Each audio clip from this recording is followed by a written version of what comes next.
Top quality और consistent performance के लिए सिर्फ सिल्वर पंप नाम याद रखना। કોંગ્રેસનું રાષ્ટ્રીય અધિવેશન યોજાવા જઈ રહ્યું છે, જેને લઈ કોંગ્રેસ કાર્યાલય ખાતે તૈયારીઓ તેજ કરી દેવામાં આવી છે। આ અધિવેશનમાં દેશભરના કોંગ્રેસના દિગ્ગજ નેતાઓ ઉપસ્થિત રહેવાના છે, ત્યારે નેતાઓને રહેવા માટે અમદાવાદ અને તેની આસપાસની હોટેલોના 2000થી વધુ રૂમ બુક કરવામાં આવ્યા છે।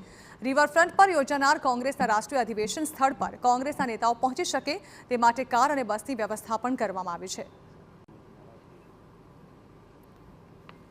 એક સાથે અત્યાર સુધીની જે અનેક પ્રણાલિકાઓ એવી રહી છે, જોયું છે કે એ લોકો CWCની મિટિંગની અંદર મોટાભાગે આવી જ્યારે મોટું અધિવેશન થતું હોય ત્યારે બસની અંદર મુસાફરી કરતા હોય, તો એ બસની પણ વ્યવસ્થાઓ રાખવામાં આવી છે। અને કદાચ વાહનો જો અમારા કાર્યકર્તા કે આગેવાનોના માધ્યમથી જેટલા વાહનો અમને મળશે એ સિવાયના વાહનો જો અમને ખૂટશે તો એ વાહનો અમે જે પણ ટ્રાવેલ્સ એજન્સીઓ હશે એમનો સંપર્ક કરીને અમે એમને વાહનો બુક કરાવવાની વ્યવસ્થા કરવામાં આવશે।